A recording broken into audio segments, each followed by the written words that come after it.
Ótima tarde de sexta-feira para você. Começa agora o Boletim Legislativo, que hoje fala de desigualdade climática e como as mudanças no clima atingem a população de diferentes maneiras. Tem ainda uma reportagem sobre o Dia Mundial da Água. Vereadores falam sobre as políticas públicas necessárias para o uso sustentável dos recursos hídricos. E a gente começa o boletim de hoje com o tema poluição.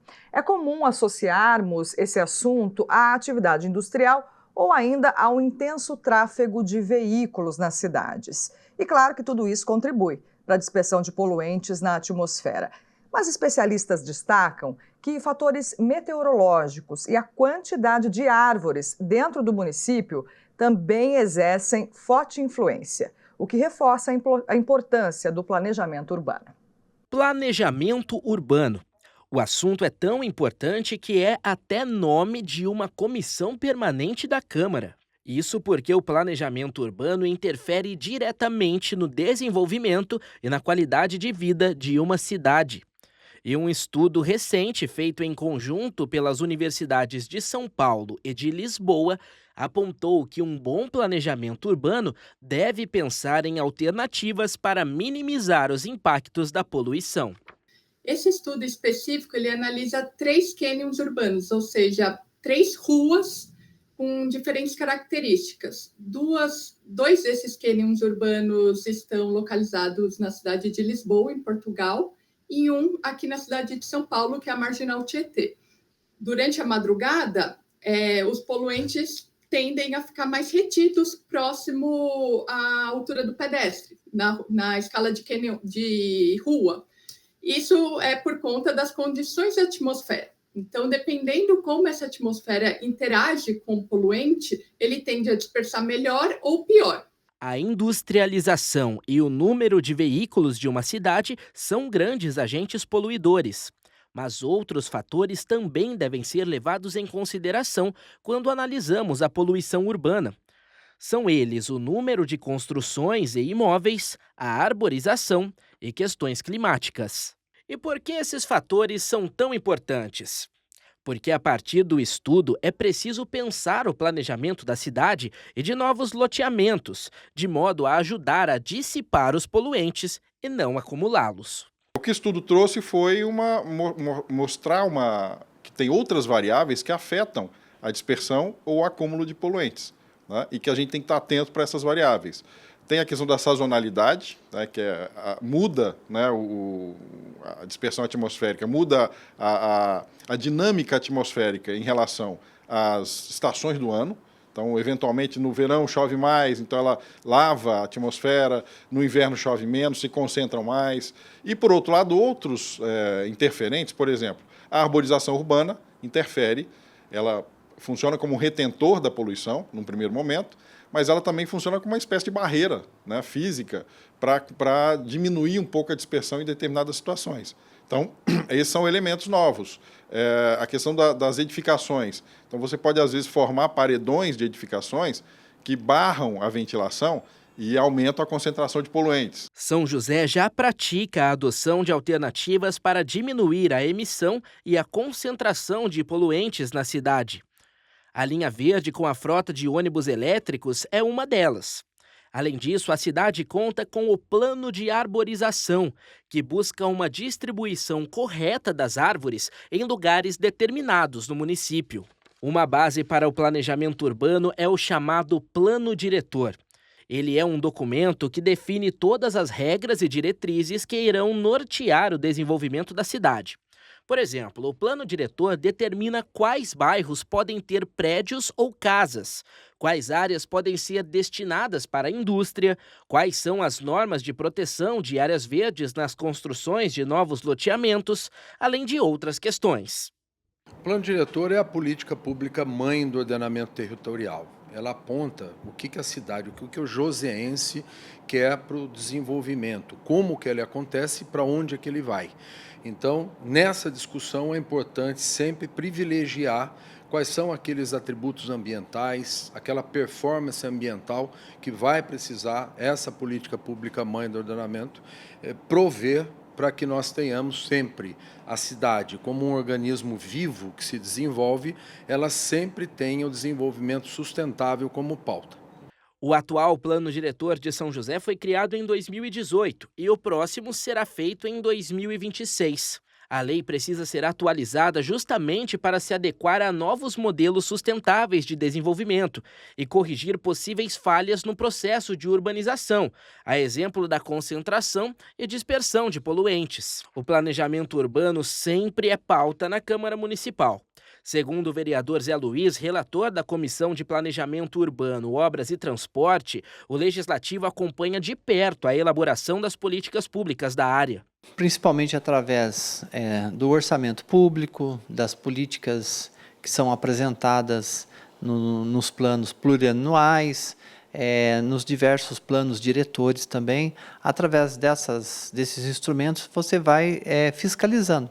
E também através dos relatórios que as próprias secretarias maiores elas vão lançando, nós vamos fazendo uma aferição desse trabalho e vendo como é que as coisas estão acontecendo. Ainda de acordo com o parlamentar, é papel dos vereadores sugerirem ideias sustentáveis e inovadoras, focadas no melhor aproveitamento do espaço urbano. Quando a gente se fala hoje em planejamento urbano, você está falando muito de meio ambiente.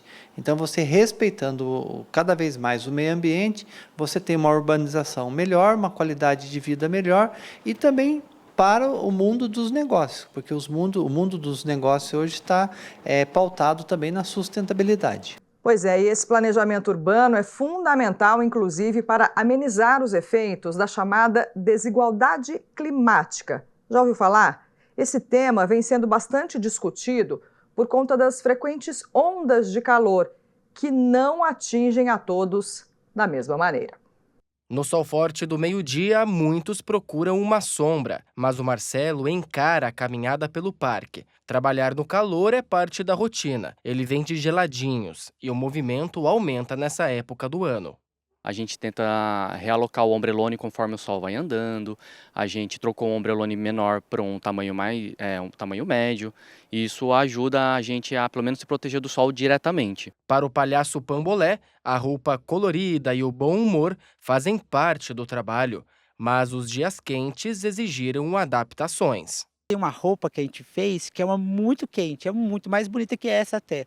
Só que num calor como esse, aí não tem condições mesmo da gente brincar, correr com as crianças. O que a gente fez? Uma roupa mais leve. Então, tecidos adaptados que sejam mais finos, mais fresquinhos. No sol forte, a temperatura chega a quase 40 graus. Para quem trabalha nas ruas, um desafio diário. Enquanto isso, outras pessoas podem simplesmente sair dessa realidade. Aqui dentro, o ar-condicionado deixa a temperatura em 22 graus. Confortável, mas nem todo mundo tem esse privilégio. É isso que chamamos de desigualdade climática. O mesmo calor, mas com impactos muito diferentes para cada pessoa.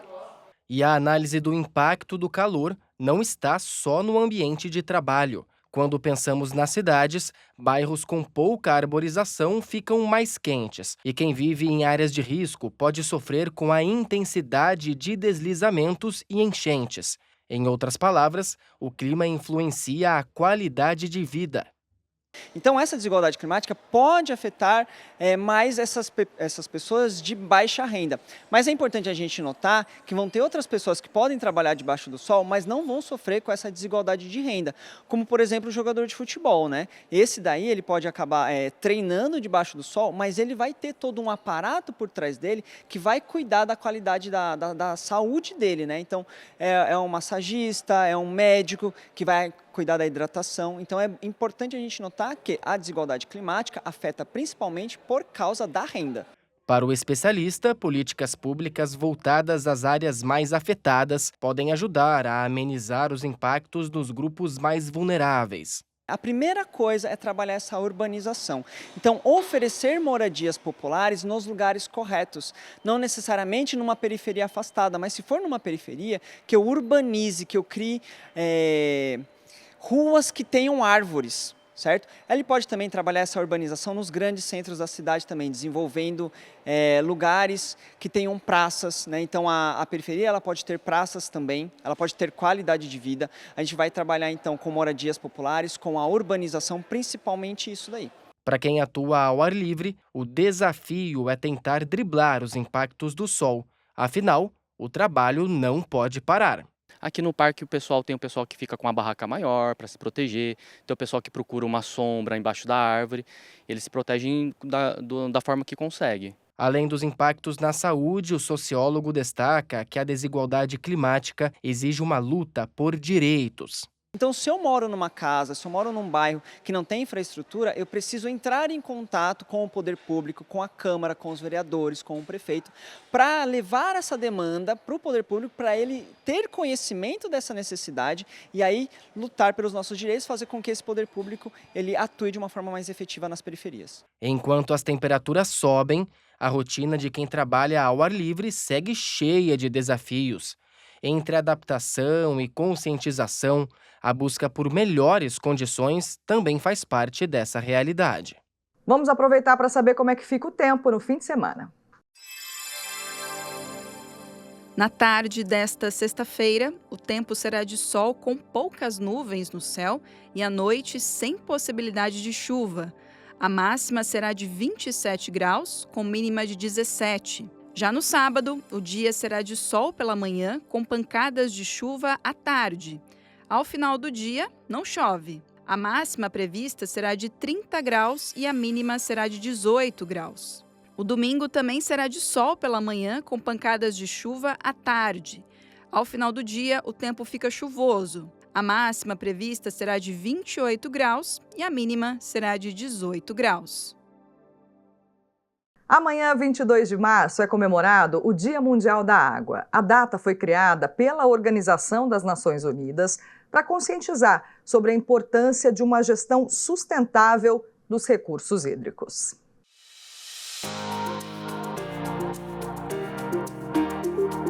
A água faz parte de cada passo da nossa rotina. Na cozinha, na limpeza, no cuidado com o jardim. E se na cidade a água chega fácil pelas torneiras, no campo ela precisa ser usada com planejamento. É a base da produção de alimentos que precisa ser bem administrada para garantir as colheitas. Aqui a água não vem da torneira. O sistema de irrigação distribui a quantidade certa para cada planta. As raízes e o solo aproveitam e o que sobra volta para a natureza. É um ciclo que precisa ser preservado. Para quem trabalha na terra, como a Thaís, cada gota tem destino certo. Nesse sistema de cultivo, que é o sistema agroflorestal, a gente busca utilizar a água da melhor forma possível. Por isso a gente usa várias técnicas para manter a água no sistema. Plantio em nível, manter o solo sempre coberto. Aqui a gente prioriza não manter o solo desprotegido. A ideia é que o sítio ele caminhe para um sistema que seja autônomo, que tenha essa autonomia. Mas nem sempre a água está disponível na quantidade necessária. Durante os períodos de estiagem, que é quando o solo perde mais umidade do que é reposto pelas chuvas, o abastecimento fica comprometido. E os impactos atingem tanto as cidades quanto o campo. Isso impactou bastante o cultivo das alfaces, brócolis, couve-flor, e várias outras que a gente está acostumado, a berinjela, o quiabo, várias plantas que são exóticas e que não resistem tão bem a esses períodos de estiagem. E quando se fala em água, os rios são protagonistas. O Paraíba do Sul, que abastece milhões de pessoas da nossa região, enfrenta desafios que exigem atenção. O Rio Paraíba do Sul ele é utilizado por nós para abastecimento das residências, para abastecimento do nosso parque industrial, para lançamento dos nossos efluentes. Então, nós dependemos do Paraíba, assim como precisamos preservá-lo para os outros municípios que o utilizam. O que a gente pode e deve fazer é evitar a poluição desse rio. Então, todas as atividades que nós temos aqui no território, e aí eu incluo não só a atividade humana nos domicílios, mas as atividades industriais, as atividades produtivas, serviço e comércio, nós temos que cuidar para que os poluentes que nós estamos lançando nesse rio sejam talvez poluentes dentro dos limites aceitáveis pela legislação hoje e que não sejam poluentes persistentes. O que acontece é que nós, infelizmente, temos poluentes hoje que nós não sabemos como tratar. E se esses poluentes chegarem até essas águas, nós podemos comprometer o uso. A responsabilidade pela preservação da água deve ser de todos, população e poder público. A vereadora Amélia Naomi destaca que os governos devem estar atentos à situação dos recursos hídricos para garantir acesso à água para as futuras gerações. O Rio Paraíba está aí e precisando de muita atenção, né? Principalmente aqui do município. Então acho que é importante ter as datas porque primeiro nas escolas é educacional, você forma cidadão na educação e essa data quase todas as escolas está dentro da grade municipal, então isso é muito importante.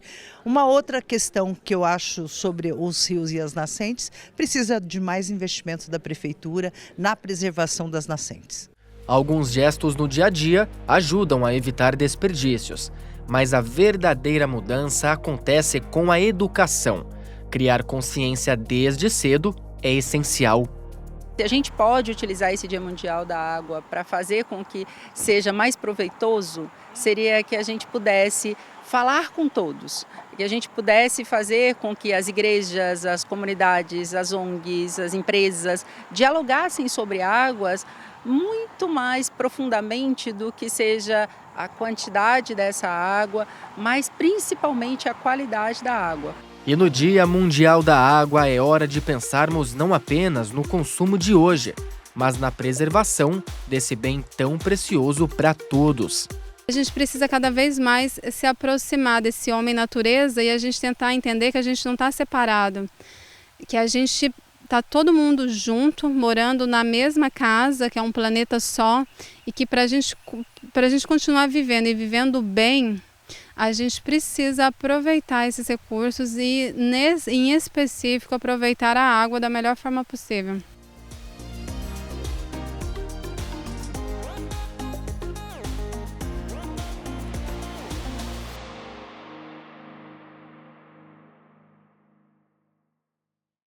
Se você está em busca de uma oportunidade no mercado de trabalho, PAT está com vagas abertas em diversas áreas.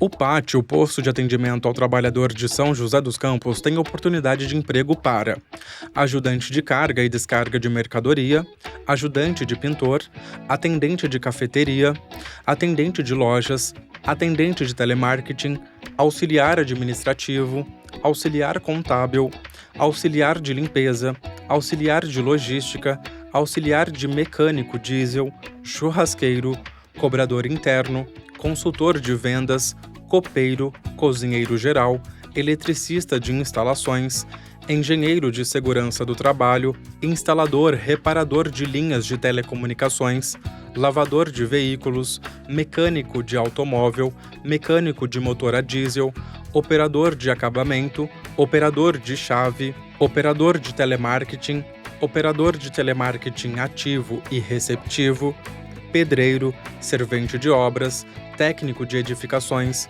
tratorista, operador de roçadeira, vendedor de serviços e vendedor interno.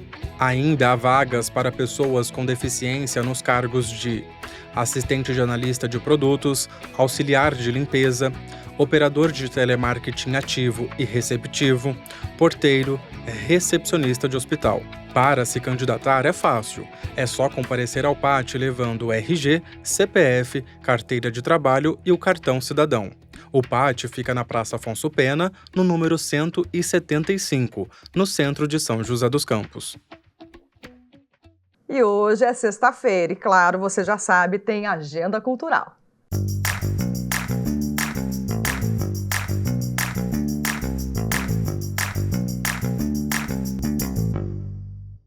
Olha ela aqui com a gente, Luísa Minas. Tudo bem, Lu? Tudo bem, Fran? Boa tarde. Boa tarde para você também. Conta pra gente o que tem de bom para esse final de semana. A agenda está recheada e a gente começa já com muito samba no pé. O grupo Samba de Aguibara se apresenta hoje no Espaço Solário lá do Sesc.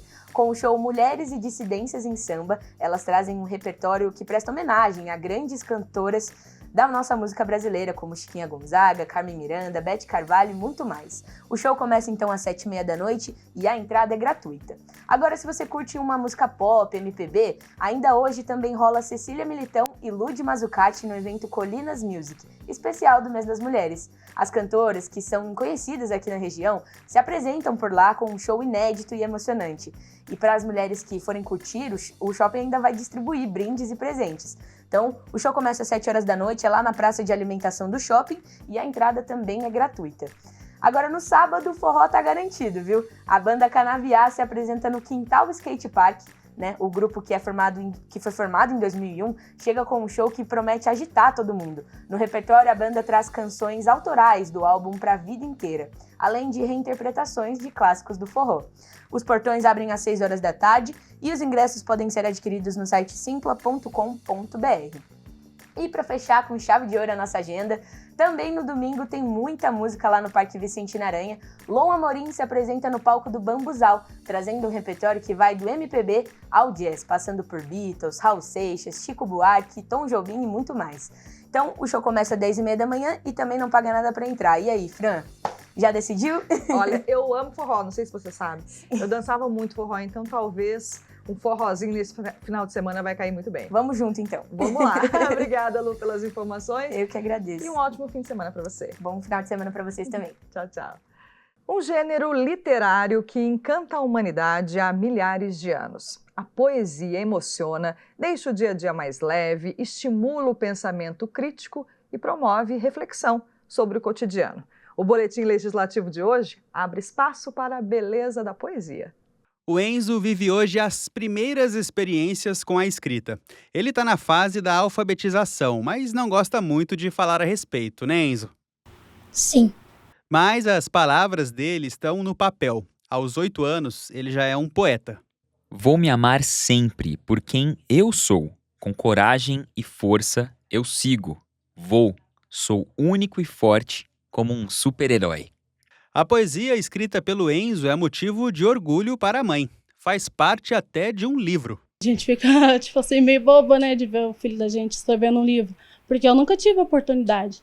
E ele já teve, então fico assim, muito feliz por ele e por todas as crianças. O livro nasceu através do projeto social da Eunice, a ONG Sacolinha da Solidariedade, que ajuda crianças da comunidade Santa Cruz com atividades recreativas e reforço escolar. A gente aceitou, né, realizar esse livro para elas verem que elas são capazes, são inteligentes, que elas podem estar em qualquer lugar. Então, jogava um tema e, através desse tema, saía poesia, saía rima. E a gente é capaz, a gente às vezes não faz porque não tem ninguém para dar uma explicação melhor, né, como acontece. A Cassiane já faz parte do projeto há 7 anos. Começou como aluna e hoje é voluntária. Ela também eternizou alguns versos no livro. Cuide de você, cuide da sua mente. Aprenda a lidar com a vida, que ela será mais bonita. Viva como nunca, mas com sabedoria. Controlar a mente é ideal para esse mundo doente.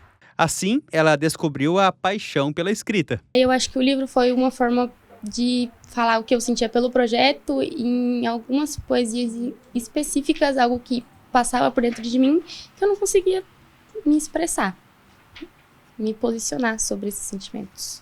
Em 21 de março é celebrado o Dia Mundial da Poesia. A data chama atenção para a importância da linguagem como ferramenta de expressão e reflexão.